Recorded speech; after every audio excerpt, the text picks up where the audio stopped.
Welcome to the Successful Sober People podcast. My name's Andrew Lassise. I am the host, and with me today is my good friend, Gary Kay.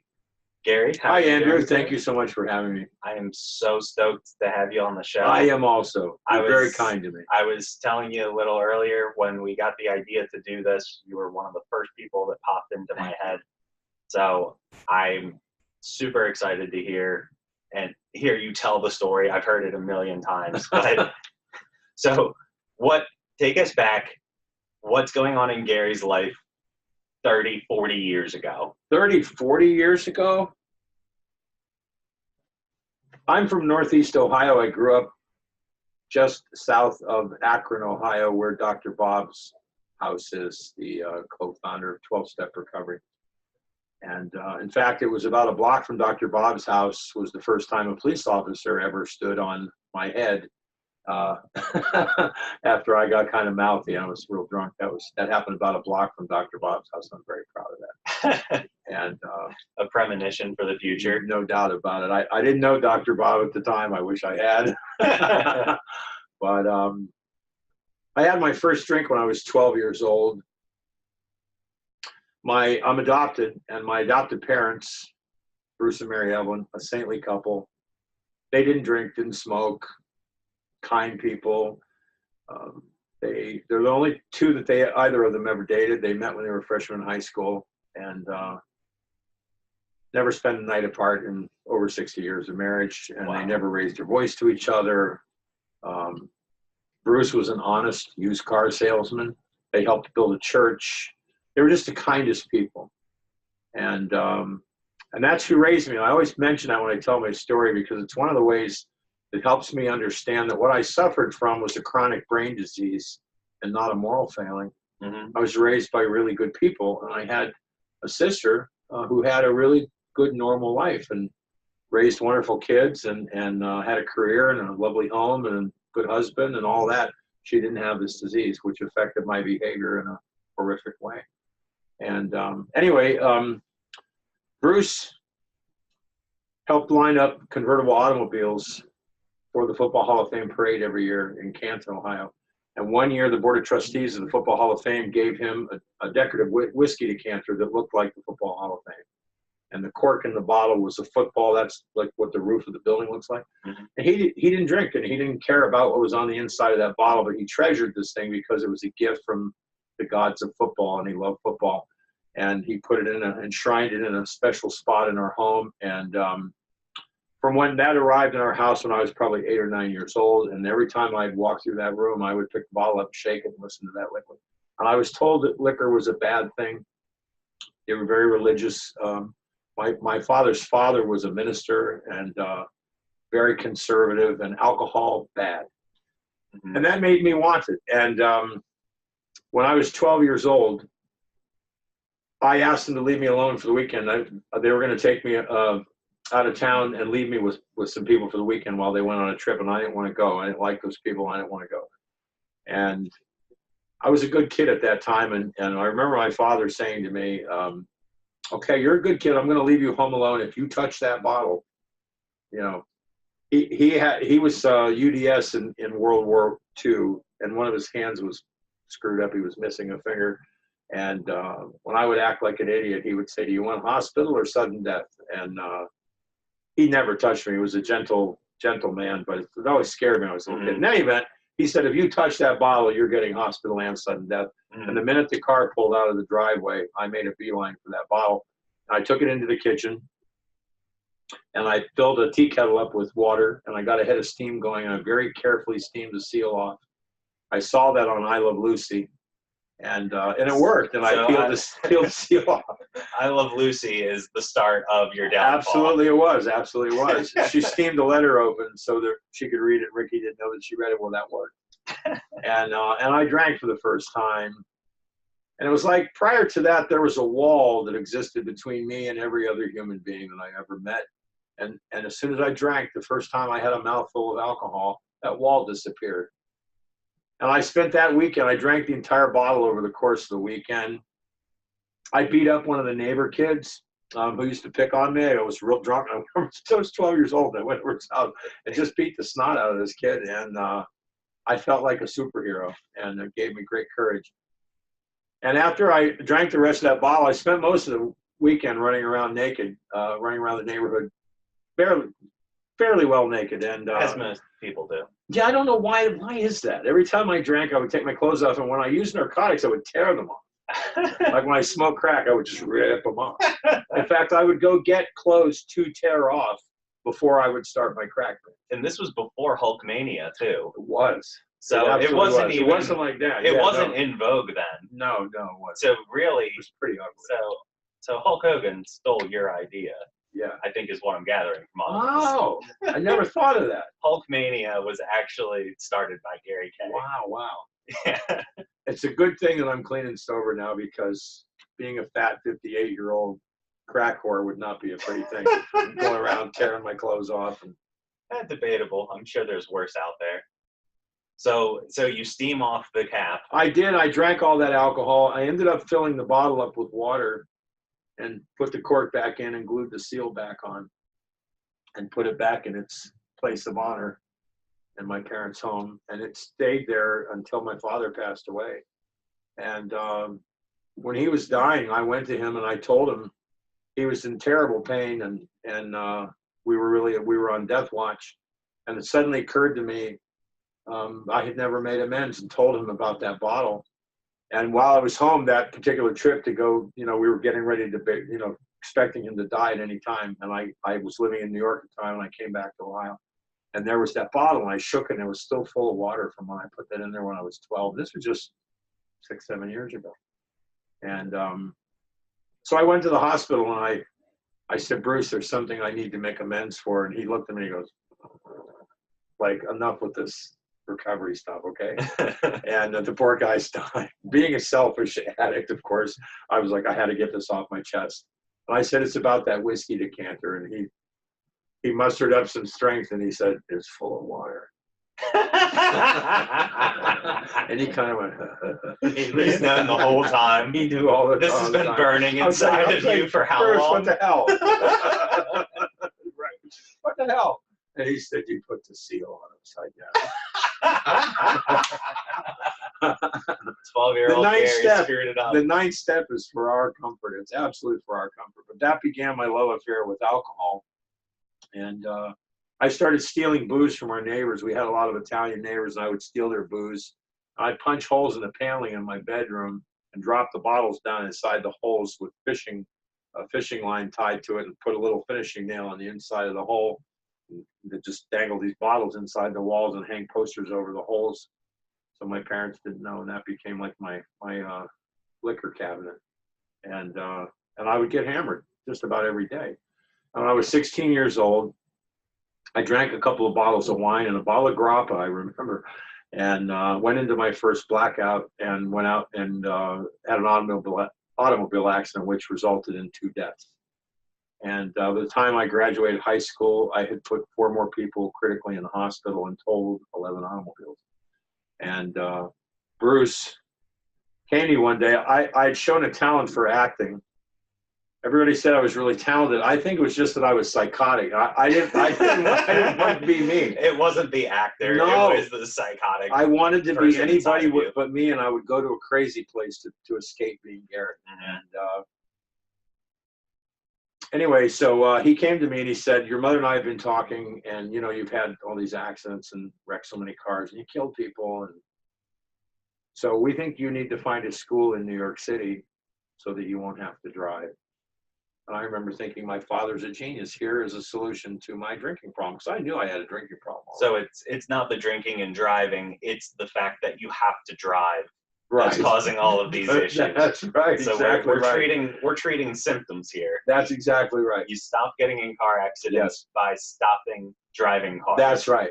That's right. And that's the funny thing about this disease too, is that, and it's not necessarily his fault, because a lot of people that aren't inside of it can't really understand what's going on in our mind. Yes. So to him, it's like, well, we can stop the car accidents by stopping driving a car. Right. Not the deeper issue of the alcohol, or the even deeper issue of what's causing you yes. to drink as much as you are.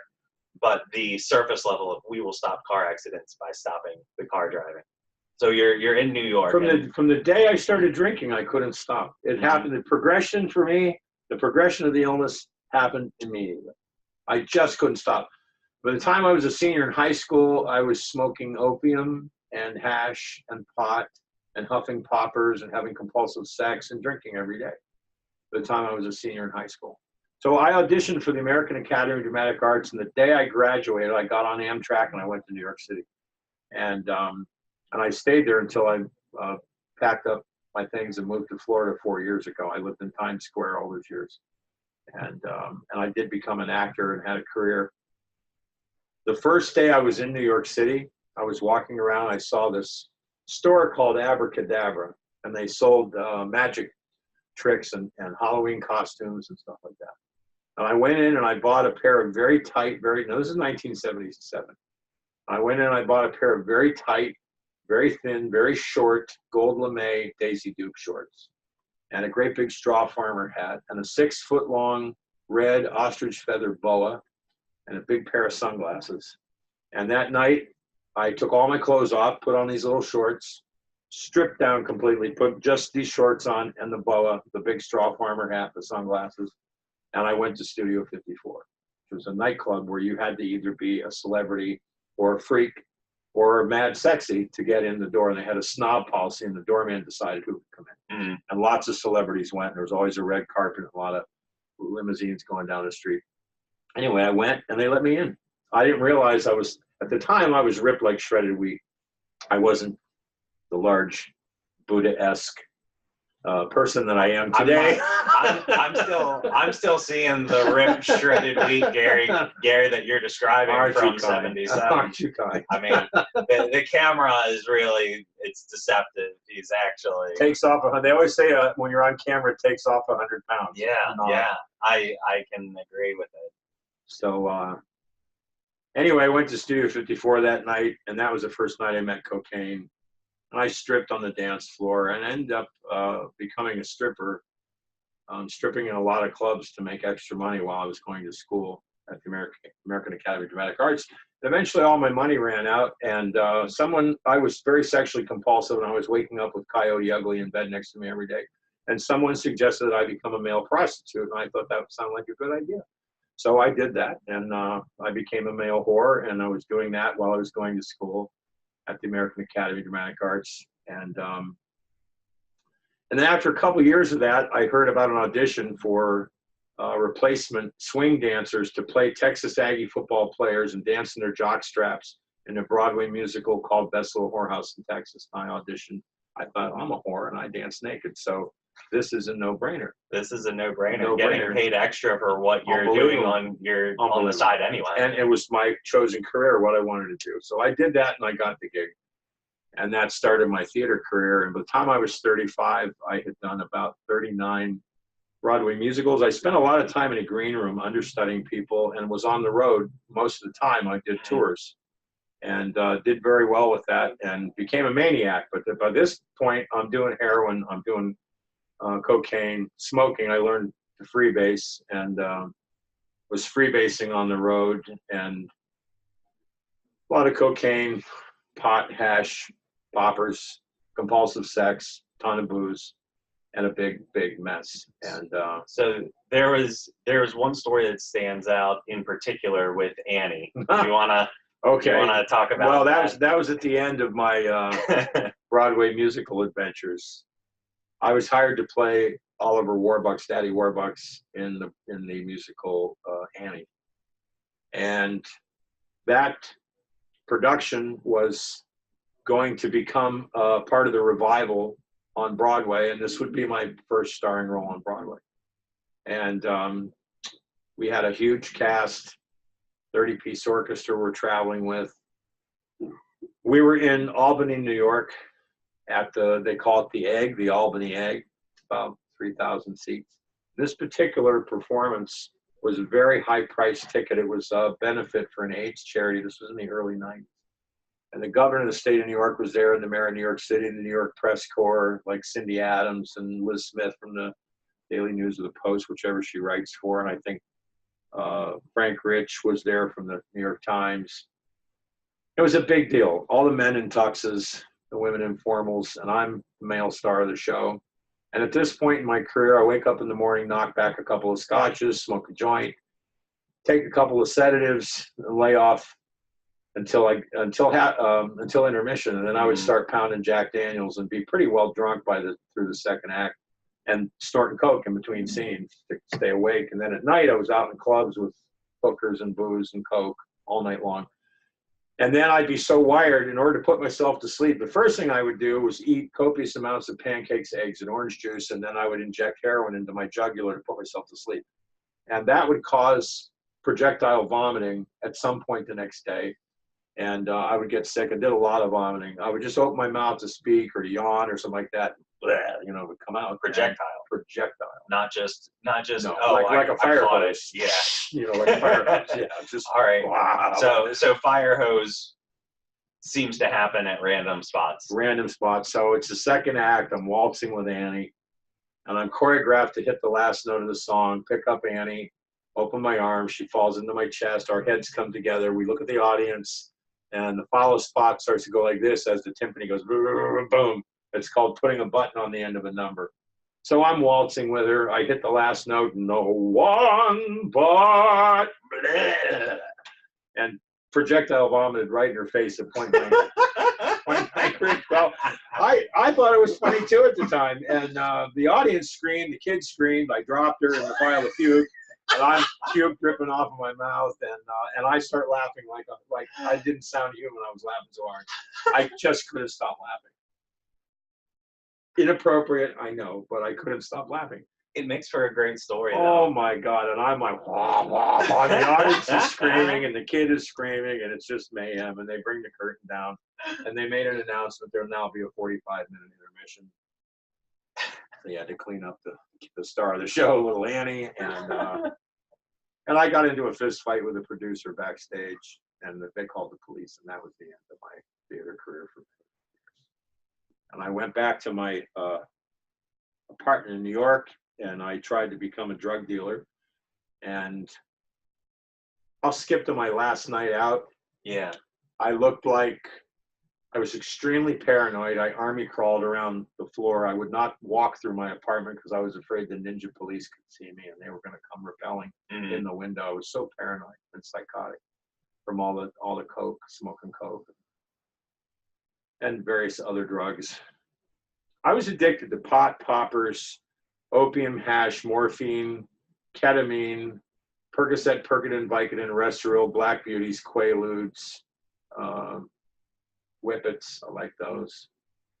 Crystal meth, freebase cocaine, crack cocaine. So maybe the better question is, what weren't you addicted to? Nothing. I think I got them all. Yeah, you hit them all. I hit all the ones that were available in that era. You have some that aren't even available. Period. Yes, there's some that they don't even make anymore. Yeah. Like the Quaaludes. I don't think they make those anymore. Yeah, I don't think they do. Wolf of Wall Street kind of put that on the map as far as what my generation is missing out on. Oh my God. Not missing out on anything. We're familiar, but we never got to dabble. Those things were intense. Anyway, my last night out, by the end of my running, I had lost all body weight. I looked like a skeleton. And I looked like a combination between Mel Gibson, Gary Busey, Nick Nolte, and Charles Manson. If they all got together and had a kid, that's what I looked like. And was on death's doorstep. I woke up in a park in Forest Hills, Queens. I was on a long run. And I don't remember. I remember how it started. I don't remember what happened. And I had a broken sternum and broken ribs and a broken jaw. And somebody had grabbed my scalp and sliced it and cut my nose.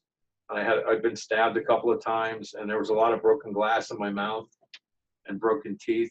I've had dental problems ever since. I'm just getting new teeth now. Hey, they're beautiful. This is a temporary. In 2 weeks, I'll have the real deal in there. And for all these years, I finally am doing that. And anyway, and before they left me, somebody tried to beat me to death, left me for dead. And then they shit all over me from head to toe. Am I allowed to say that on your podcast? You're allowed to say whatever you want. Oh, that's awesome. Yeah, I mean, naming all the other stuff. It's like, did you say the S word?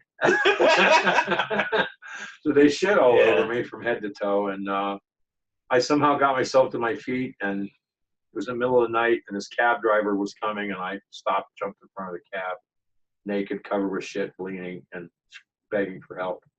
And he stopped and helped me. And this guy was clearly in recovery, and that was pretty amazing. And he went to NA, and he had an NA book with him. He tried to give it to me, and I was like, thanks, no. And he wrapped me up in a blanket that he had in the trunk and let me get in his cab, and tried to talk me into going to the hospital, but I talked him into taking me home. I said, just let me die. And I went back to my apartment and had to break into my apartment. I didn't have my keys. And I tried to find something in the apartment that I could get high with. I thought I might have a beer laying around somewhere, or pipes I could scrape or something like that. And I went in the refrigerator, and all that was in there was a carton of milk. And I thought maybe there'd be a beer in there. I also had this doctor I used to hang out with in New York, and she helped me steal an IV drip machine from So you had an IV drip. I had my own IV drip, and was stolen from a hospital in New York. Wow. And we used to party together, this doctor. I shouldn't even call it a party. We were engaged in drug depravity together. And she used to give me IV drip bags of morphine, and I kept them in my vegetable bin. And I thought maybe I'll have a bag of morphine in there I could hook up and take the pain away. And all that was in there was a carton of milk, and I impulsively grabbed it, chugged it down, and it had been spoiled for a long time. Oh, yeah, that's just terrible. It's like eating a corpse. And I would imagine, I've never eaten a corpse as I think about it, but yeah, it's, it's funny. Some of us need to specify. Not that I would know that. All the other things. I've never done the cannibalism. Yeah, all the other things that. But I would that imagine one was off limits. But as far as you would guess, imagining that it would be like that. We'll have to check some sources, see how closely related they are. All right, so you chug spoiled milk. And I immediately started to vomit into the sink, and the sink filled up with amber liquid that smelled like Jack Daniels, because it was Jack Daniels. And because of the milk in there, it curdled. There were little white lumps. So I stuck my head in the sink and lapped it up, and started spitting out these little white lumps onto a paper towel. And I thought it was crack in my psychotic state. And I kept stuffing my vomit into a pipe, trying to smoke it, thinking there'd be some drugs in there. Wow. Yeah. And when that didn't work, I had a suicide kit. I had a drug dealer who used to give me Vicodin. I didn't really care for the Vicodin. I used it in a pinch when I had to, but I had a couple of mason jars full of them, and I went into the closet. I decided, this is the night I'm going to die. I want off the planet. I'm done. I'm done living. And I started stuffing them down my throat, and I got really sick. And as I hit the floor, I had what I would call a moment of clarity. It was like I heard a voice in my head say, you don't want death, you want more life, and you don't know how to get it. Let me show you. And suddenly my mind was flooded with thoughts about an actor I had worked with. His name was Richard, and he played Colonel Pickering to my Henry Higgins in a world tour of the Broadway musical My Fair Lady. And I hadn't seen him in years, didn't know where he lived, never been to his home. He had never been to my place, and hadn't talked to him in years. And I suddenly thought of his phone number, and I crawled to the phone, the old landline, and I called, and he answered, and I said, Colonel, I'm dying, help, and went unconscious. And he called information, got a hold of my mother in Ohio, and discovered that I lived directly across the street from him. And he came over and he broke my front door apart and picked me up and carried me out of the building. I was unconscious and had stopped breathing. And I woke up about 10 days later, strapped down to a gurney in a psych ward in a dual diagnosis facility in New Jersey. And I knew that I had hit my bottom because I was in New Jersey. Just kidding. I love New Jersey. Yeah, that's not going to bode well with South Florida. No, I'm just kidding. Delray Beach, New Jersey. Now, prior to this, I had been to 47 detoxes. Various employers during my theater career and family members tried to get me clean and sober. I did rational recovery in the early 80s, mid-1980s. I flew to Ohio to meet Albert Ellis, who started Smart Recovery. I did that. I did in the 1990s. I did Gestalt therapy, Jungian therapy, Freudian therapy. I went to Anthony Robbins firewalks. I went to sweat lodges. I tried this crazy peyote treatment. That, talk about vomit. Wow, Yeah. that was intense. A lot of vomiting with that. And it did not cure my addiction and alcoholism. And needless to say. And then my friend had got me, I woke up in this treatment facility and I went 19 times and I walked out. Every time I walked out the door, I got high or drunk. And they would tell me, you know, go to a meeting, get a sponsor, stuff like that. And I really didn't do it. And I would get high within a couple of days. And I knew now that I was dying because the first time I went in treatment, I discovered something. Treatment and recovery are two different things. Mm-hmm. They're not the same. They need to happen simultaneously. They absolutely need to happen. They're both vital and essential, and they need to work together. Mm-hmm. Too often today in treatment, there's no recovery produced, which is a great business model. And the patient walks out the door with no recovery, and they're as sick as they were when they walked in. All they have is some education and maybe some psych meds and some food. And that's about it. And they're still sick. The brain disorder is still active and sick. Yeah. And they just get high and they walk right back in the door, which is a great business model for the treatment industry. Yeah. And I mean, for how much it costs, what's an average 30-day in treatment? 30 grand? 30 grand. Somewhere between 15 and 30 grand. Could be 60, depends on the facility. Depending on the facility. Some of them are 100,000 for a month. And so many of them too, they claim, well, we have an 80% success rate. And there aren't any actual statistics backing it, mm-hmm. or they will make the calls to people follow up. Hey, you still sober? Yeah, great. Yeah, we're not going to fact check that or anything, right? Because the truth is the success rate is somewhere around 7%. Mm-hmm.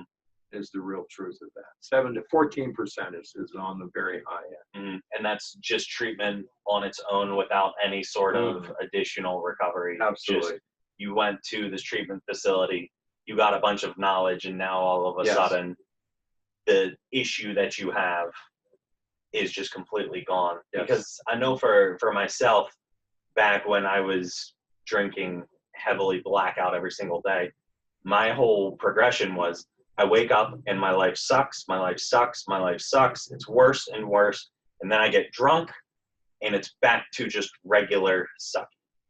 And so you go to treatment, get a little clarity, and then your life is actually better than it was. Yes. And so then it's, hey, my life's not that bad. My life's not that bad. My life sucks, my life sucks. And then, well, how do I get it to stop sucking? Well, I just drink.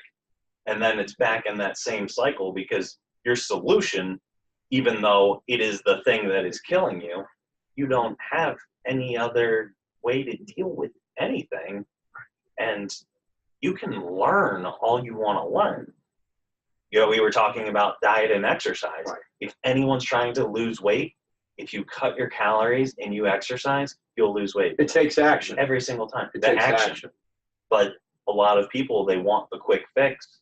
And, you know, you go away to somewhere for a month, you're removed from society. You're in this protective bubble. Right. And in your mind, hey, I've been doing this for 30 days. Yes. My life is so much better now. But then you go right back to where you were beforehand. And it's like that saying, nothing changes if nothing changes. So you go through 30 days of, hey, we are in this bubble. They're forcing me to go to meetings. They're forcing me to go to therapy. I'm learning all this knowledge. This knowledge is great, but knowledge without application is just a huge waste. Absolutely. So you've been to your now 40-somethingth. I went to over 40 detoxes and did all these other pathways to recovery, which didn't sustain long-term recovery. Mm-hmm. Really, they didn't produce any recovery for me at all. And during my trips to treatment in New Jersey, I met these two elderly gentlemen. They were both in their 70s, and they were both pioneers of 12-step recovery. And they had been taken through the steps by one of the co-founders of 12-step recovery, and a man named Bill. And code. Bill W. Yeah, And the secret society. they had been taken through the steps by this gentleman. And on my last trip to treatment, I told them I can't do this by myself. I can't survive an hour when I come out of here. So they met me at the door of the treatment center, rode the train from New Jersey back into Manhattan with me, and they strip searched me and took my keys and went through my belongings. And I packed a bag and I moved in with one of them. And these two gentlemen co-sponsored me and remained my sponsors for many, many years. They both just died in the last year. One of them had 70 years of continuous sobriety and clean time. The other one had 68. And they took me through the 12 steps, original gangster, quickly and often. We did steps 1, 2, and 3 in a couple of hours while we ate a hamburger. And then the next night we started on 4. And within a period of 4 days, I was writing letters of amends, making phone calls, practicing 10 at night and during the day and 11 in the morning. And within 30 days, I was commanded, explained, we're going to give you some suggestions. And here's what a suggestion is. Gary, we lost the wings and the engine and the plane's going down. Here's a parachute. I suggest you put it on.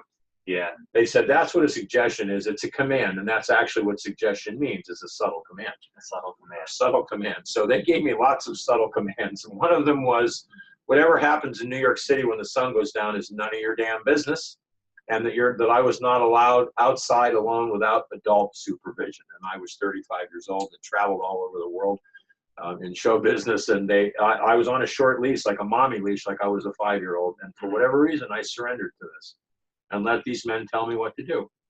And I went to 6 to 8 meetings a day, every day, day after day, and they were both retired and had lots of free time. Mm. So they drugged me around while they went on speaking engagements, and they were both icons in recovery in New York, as they were part of the one gentleman's father was one of the first 87 members of 12-step recovery program when it was first invented, so to speak. And anyway, they took me through the steps quickly. Then we repeated the process over and over. When the steps were worked in that way, 12-step recovery had a success rate that ranged between 75 and 90%. Today, it's between 3 and 5%. Across the boards in all fellowships. Across the board. Across the board in all fellowships. And we no longer follow the clear-cut, precise instructions that were laid down in the original text written by Bill and Bob, and the founders of 12-Step Recovery, which has been, those steps have been adopted by over 100 other programs to address all sorts of maladies. And we've thrown out the instructions, which means every sponsor in the world gets to come up with their own idea about how to do the steps. And it's a treatment for a medical disease. And it worked really well. It was astonishing how well it worked. And we've broken it. We've gotten away from that. And we're keeping people sick for a very long time. So working with these two gentlemen, one of them was a retired priest. And I was inspired to begin taking classes in seminary. While I worked on Wall Street, I got a sobriety. My first sobriety gig was working on Wall Street, and became a stockbroker, and that was pretty crazy. And what year is this?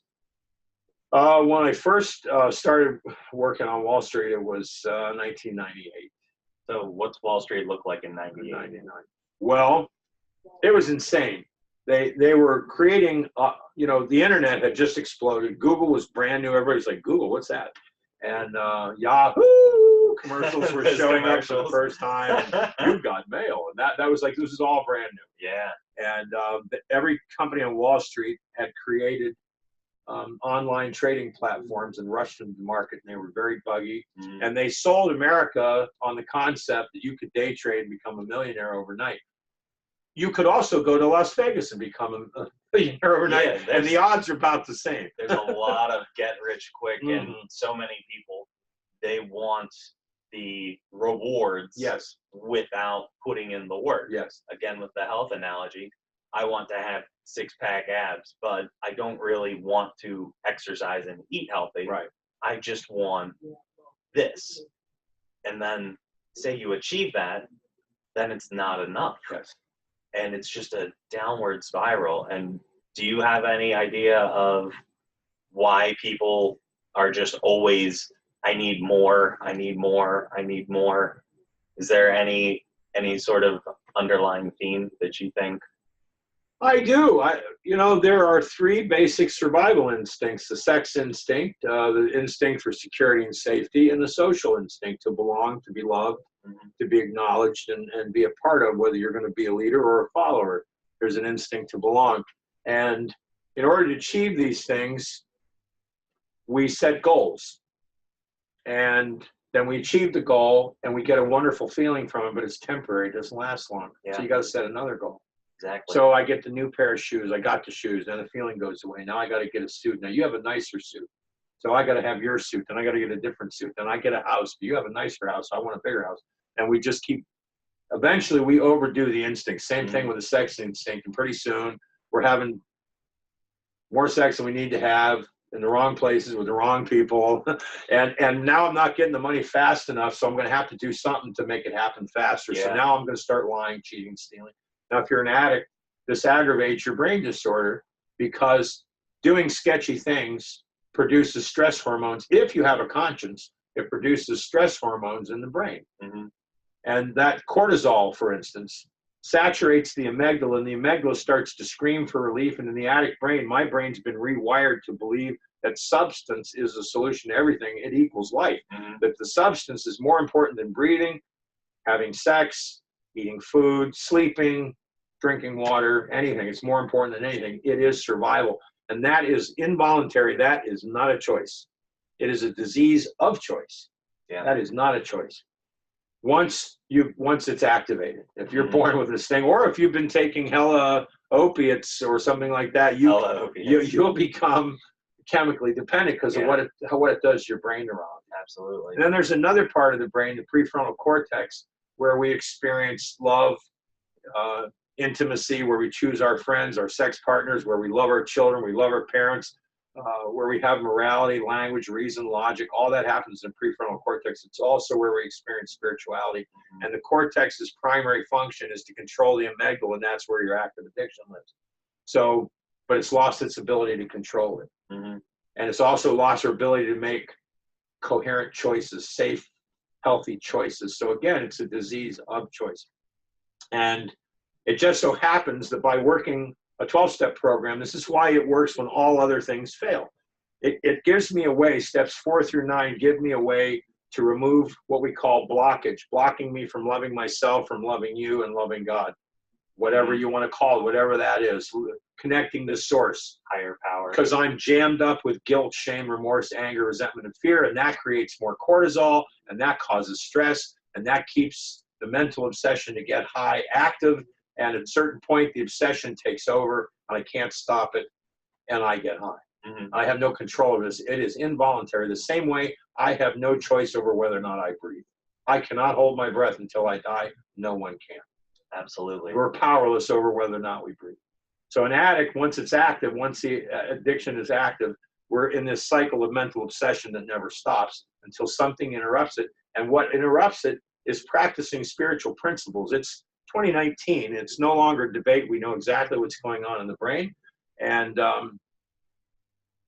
through brain imaging technology and amazing studies that have been done for decades now, we are actually able to see the change in the neurology and the neurological function and the structure of the cortex and the amygdala, the growth. It changes size and shape and functionality when we apply spiritual tools and principles, kindness, love, forgiveness, doing service. All of that happens in the prefrontal cortex.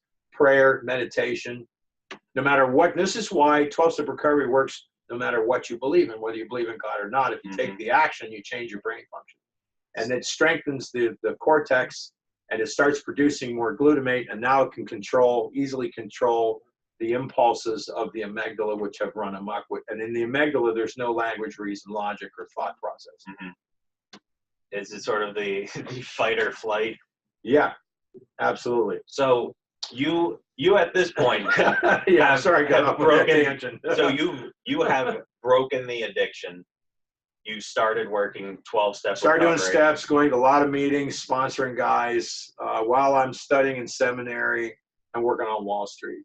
And I'd been on Wall Street for a few years. I worked for Waterhouse, and we had offices in the World Trade Center. And where I worked was on the 28th floor of the South Tower. And on August 31st, 2001, I collapsed while I was at New York Health and Racquet Club on a rowing machine listening to Tito Puente on my old yellow Walkman. And and I collapsed. I had been tired a lot. I'd just been exhausted all the time and didn't know why. It just didn't feel good. But I worked like a fool and always sponsoring guys, always going to meetings, chairing, doing service work. Doing the actions. Always. That was the foundation that allowed me to do everything else. It kept my head screwed on right. So not just I read a book and I learned a whole lot. No. But you took what is put in there in very, very clear, concise directions. Yes. Followed those directions. Precise, clear-cut instructions that tell you precisely and specifically how to recover. Without putting your own twist It's on it. in a big, fat blue book, which happens to be on the Library of Congress's list of the top 100 most transformative and influential books ever written in American history. So right now, and it's a textbook to teach you how to recover. If you had this problem, I'd get that fat blue book and read that thing. Crack it open and do what it tells you to do. Recent study, I believe it was from Time, they said about 10% of the U.S. population is either in addiction or in some form of recovery. So 20, 30 million people all suffering from this disease. Yes. And with a very, very small percent of success rate. Yes. So what is separating these people from achieving what they're trying to get? Is it just I've got this knowledge and now I'm fixed and I'm not going to actually apply it, or people kind of plateauing with, my life is way better than it used to be. I am good here. Right. I can just coast and my life doesn't suck anymore, and that's enough for me. Is it they're not comfortable trying to grow? Or I would, if you told me that, I would tell you you're a recovery thief. You've had your life handed back to you on a silver platter, and now you're not giving back, you're just a thief. You stole from whatever recovery fellowship gave you your life back. Now I'm good, so I don't have to help anybody anymore. Right. And here's the problem with that. It's that act that keeps the prefrontal cortex healthy.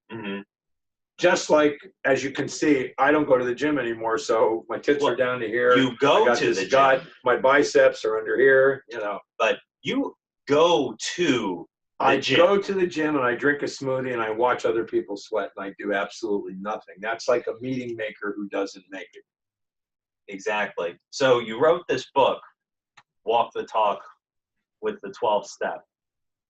What was going through your mind? Like, how did you get from, hey, how did you even think I'm going to write a book? What's going through your mind when? Well, let me go back to, I was working on Wall Street. I collapsed. I was diagnosed with another fatal progressive disorder, autoimmune disorder. I became very, very sick. And that happened on August 31st, 2001. And I broke out with shingles. I was told my immune system was gone and that I should prepare to die. And I had a sponsee. We had done up to the 3rd step. And we were planning on doing 4, 5, 6, 7, 8 as a unit, as a course of action in a couple of days. And then I got sick and I ended up going back to Ohio and talking to my parents to share with them that I was dying. I never did tell them that. As soon as my mother saw the shingles, she was like, you work too hard. You need to take time off. You're a workaholic. And I never had the heart to tell them. And on September, that trip was supposed to be from September 1st, 2001 till September 11th. And on September 10th, I returned to New York to quit my job. And that night, I called my sponsee, who had a couple of months, and I said, I have some news to share with you. I haven't been completely honest. I've been diagnosed with another fatal progressive disease, and I'm dying. So I'm going to go into the firm tomorrow and quit my job, and I can't be your sponsor anymore. And he said, well, what about my 5th step? That's what he said. That's what he said. We're still very selfish. He didn't say, oh my God, you're dying. Can I help you? No, what about my 5th step? And so this conversation is on September 10th. That's correct. So what I said, happens all right, September 11th? I'll meet you the next morning. I'll meet you tomorrow morning. Meet me at Fine and Shapiro's Deli. We'll have oatmeal. We'll go to a park. I'll listen to your damn fifth step, and then at the end of the day, I'll go quit my job and call hospice because I'm really sick and I'm covered with shingles and walking like an orangutan. I have no energy at all. It's very hard to walk. So the next morning, I met him while we were eating oatmeal. The first plane hit the North Tower on 9/11. While we were in the South Tower eating oatmeal, and all hell broke loose. And I'll kind of fast forward through this. A lot of mayhem. They started chaining the doors shut so people wouldn't go outside and get hurt by falling debris.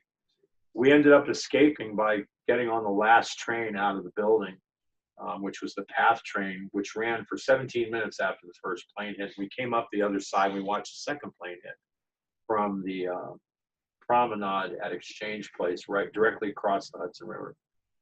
And then when the buildings came down, watching people jumping out the windows, and had a lot of friends that died that day, about 40 friends. And a lot of men from a Wall Street meeting that I knew, and people that worked with me at the firm and at other firms that I knew. And several men from my home group. And 5 guys that were on my speed dial that were my closest friends. And then the towers came down. When the first tower came down, that gray cloud of debris went out in all directions, 360 degrees, and it came right across the Hudson River. And I grabbed a hold of my sponsee, and I said, the world's coming to an end. Half our friends just died. Something horrible is going on. I'm dying. There's a liquor store about a block from here. Let's go break the window and get hammered. And he punched me in the face, screaming at me, "You're my sponsor!" And he punched me in the face. And God bless the newcomer. We help each other, though. God bless the newcomer. And in the middle of that cloud, he was screaming at me to say the goddamn prayer. He couldn't remember the 3rd step prayer. I kept telling him to memorize it. So we got on our knees and we did that. And once you say the service prayer, if your house is in order and you've done your spiritual house cleaning and you ask God to use you in service, you better fasten your chin strap because you're going to be given marching orders. And no sooner we said that prayer, headlights came out of that gray cloud on SUV being driven by a priest from the Cathedral of St. John the Divine who had counseled me in early recovery and who was also in recovery himself. And he was driving that SUV and he almost ran us over and we ended up in the SUV. And he got us out of that cloud and he laid hands on me and ordained me. I had been, he said, this is an emergency and we need lots of clergy. And he said there was a loophole in the canonical law that allowed a canon priest to ordain another priest without the bishop being present. And so in the middle of the street, he ordained me. And so now I'm a priest, I'm dying, I got the shingles, but I'm still sober. And this is life beyond my wildest dreams. And we were then taken to a sports bar in downtown Hoboken called God Save Our Planet. The military was passing out hazmat suits and I was fitted into a full chem suit with the hood like I'm on the moon. So now I'm a priest, I got the shingles, I'm dying, I'm still sober, and I'm in a hazmat suit.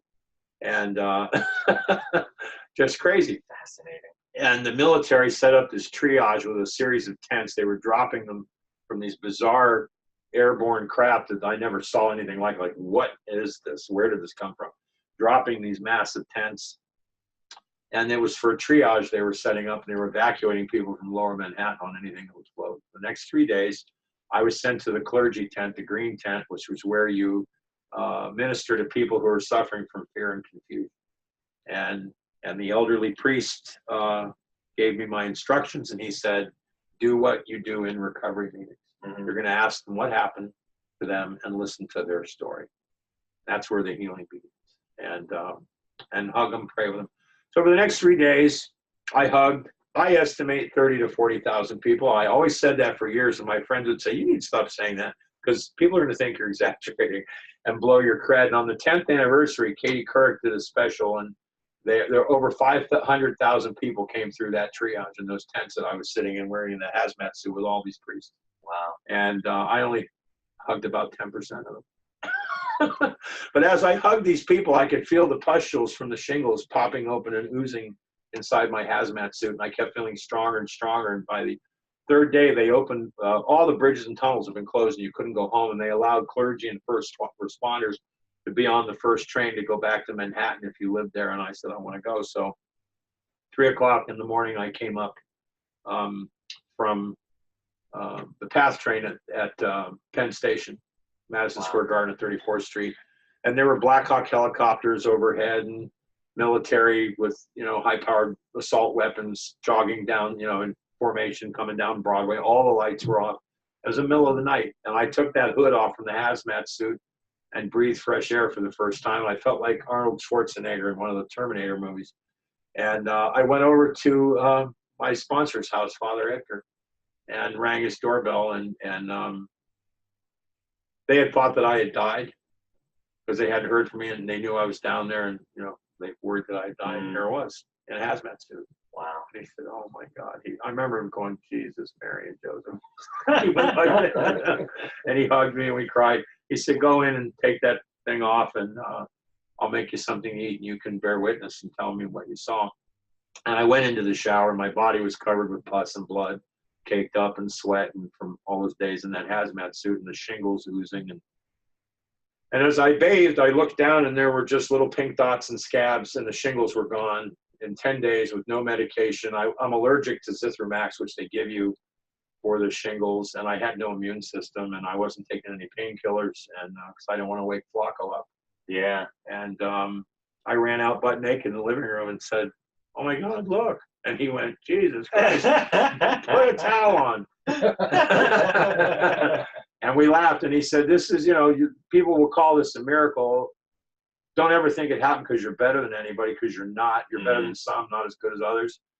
There are immutable laws in this universe, and one of them is if you've done your spiritual homework and your vessel is clear and your house is in order and you give yourself completely in service to others, you will be given more love to give away to them, and as that passes through you, you receive a healing." And that's absolutely what happened to me. I did quit my job.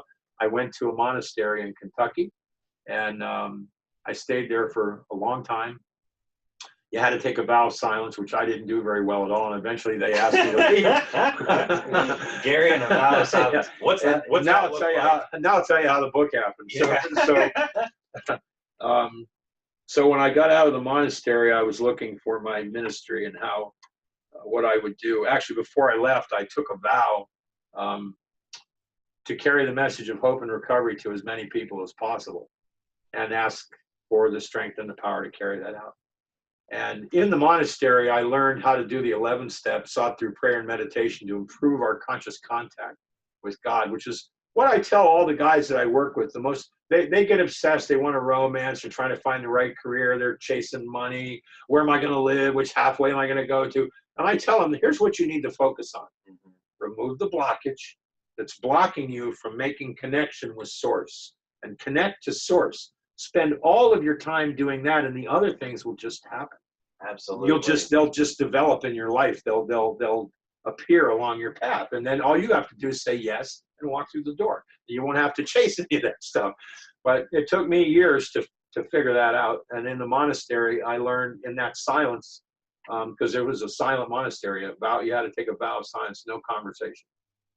And in that silence, I learned to tell the difference, meditating, listening to the voice of Flacco, my disease, my own ego, and my higher consciousness. And they have distinctly different voices. And as a result of practicing step 11 and doing a tremendous amount of service, I've taken about 2,000 guys through the steps. Wow. I currently have 94 sponsees. 94. 94. And now, is that, they don't all call it. Yeah, I was gonna say, what do you count as 94? Because I've had close to 100, Yeah. but I count 4. Right. 4 that actually really do it. If I hit recent calls, Yes. there's 4 with sponsee next to their name. Yeah. But so 94, I did a lot of service, and in the 11th step, asking for my territory for service to expand and to grant me the power to carry it out, I received inspiration to do a number of things. And I wrote a play called Pass It On, an evening with Bill W. and Dr. Bob, and it turned into a series of tours, and it's still touring. It's the story of the founders of 12-Step Recovery, Bill W. and Dr. Bob. And it's been done in over 80 cities in North America and abroad. And if anybody's interested in finding more about that, you could email me and I'd be glad to send you information about that. It tours, and a lot of organizations use it as a fundraising tool. And it's a great celebration of recovery. And a lot of normies come to, and the press is always fascinated by it. And started working on a number of other projects.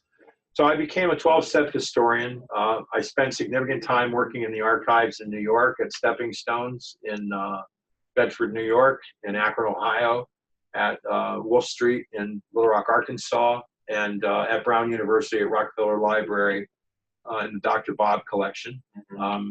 Today I write for Hazelden.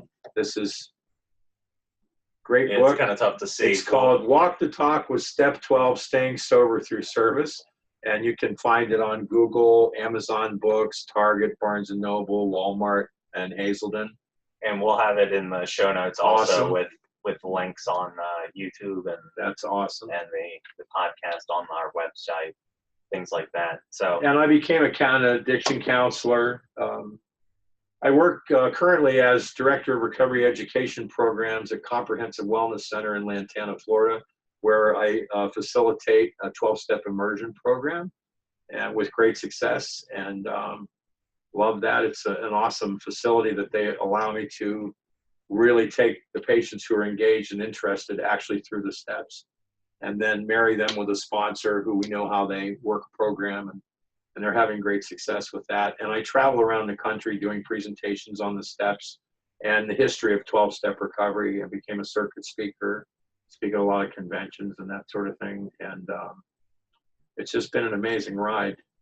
So, I'm sorry. Nope, I guess that's about it. So as far as the tremendous amount of success that's happened in your life over the last couple decades, would you say that part of the idea behind it was you weren't even actually looking for the success? It was more of, I'm looking to be of service to as many people as possible? Absolutely. It came from a commitment to do service, to be of service to others. And for instance, when I first started my Facebook page, I made a commitment to promote good things, and I was going to tell the story of recovery and post about how I do service for other people and other people's success stories.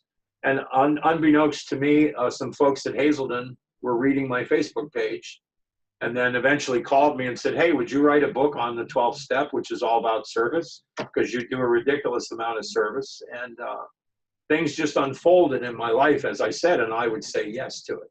I would get an inspiration by doing the 11th step. Never did I chase success or the money or anything. You know, that's not about that. It's about trying to help people.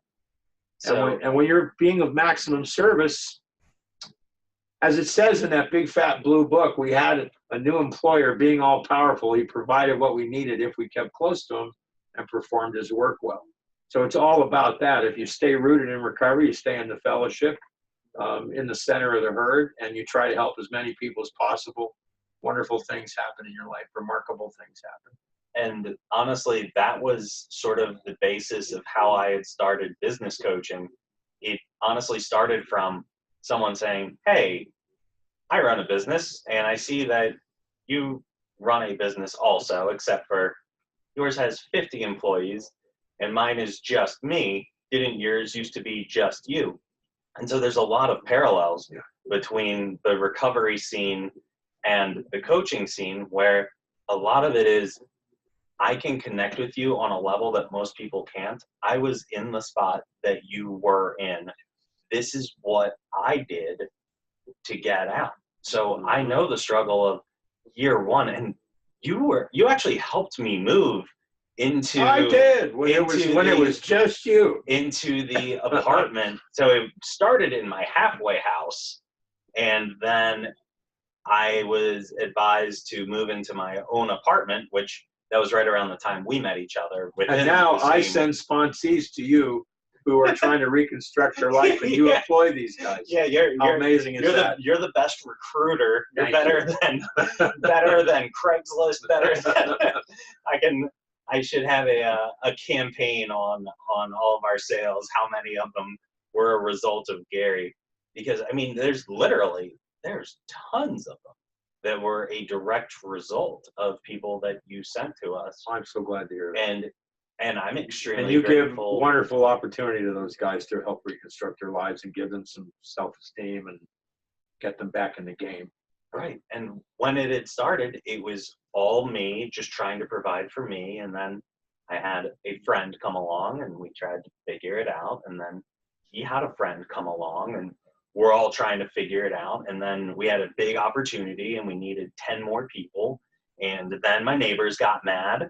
And then we had to move into an office. And then we were too crammed in that office, knocked down the wall, got a second one. Another person came into my life, got 3 and 4. Another big opportunity happened, and we got the one that we're currently in Delray Beach. And then just it kept happening over and over and over. And it's kind of that addict mentality inside of me. When I started, it was, we will get to $50,000 per year. That is the goal of goals. And then we hit that, and then it was, we'll get to 100. Hit it. Million. Hit it. Multi. Hit it. 10. Hit it. And it just keeps growing and growing. And the more, it's not even about the money, but the helping more and more people, getting more customers, new customers, helping people. They refer their friends. There's a lot of correlation between the service aspect of I provide a good service, therefore people know, like, and trust me, and we help solve their problem. And it's just like recovery of how do I get sober? Well, here's a guy who I know, like, and trust. He gives me this advice, gets me to the next spot. And then as a result, I need to do that, which is the, like you were saying, the thieves of recovery. Yes. Hey, I got to the spot I want to be in, but you have to keep working to maintain it. Otherwise, it's going to go down. And I experienced that in my business as You well. get sick again, and then you'll end up high. By the way, Andrew is in this book. I interviewed him for this book, and part of his story is in Walk the Talk with Step 12. That's the Stay real sober reason through Gary's service. here, is because because if you flip to, I forget what page, I think it's 2 different spots, It's 2 different times. that my story of... He tells the story of how he applied spiritual principles to business and resulted in great success. I forgot all about that. It actually did touch on business. I remember the part of seeing Jake, who was actually the first person who worked for me, just coincidentally, seeing him grow through recovery. You know, in business, if your goal is to be a maximum service to your fellows and practice spiritual principles, whatever it is you do, you'll do it really well. Which will turn to success. Which will turn into success no matter what it is you do. If you're a janitor, you'll be the best damn janitor in the state. So would you say that turns you into a successful, sober person? I would say it turns you into a successful, sober person. Yeah. Clean and sober and prospering. Well, I really appreciate your time and for coming out. Oh, and where can people thrilled. email you, find you online? They can email me at passiton@mail2miracle, and that's the numeral 2, pass it on @mail2miracle, and Gary Kimball on Facebook. I said my whole name. That's okay. We'll beep it out. On Facebook, no, that's fine. You can find me on Facebook. You can find me through Hazelden or at cwcrecovery.com. All right. I think we hit on everything. Thank you so much You're for welcome. coming out. It's Thank a pleasure to have you. Thank you. And until next time, thank you for tuning in on the Successful Thanks Sober for helping People me stay podcast. sober. One day at a time, right? Love you. Love you too. God bless you. All right, take care.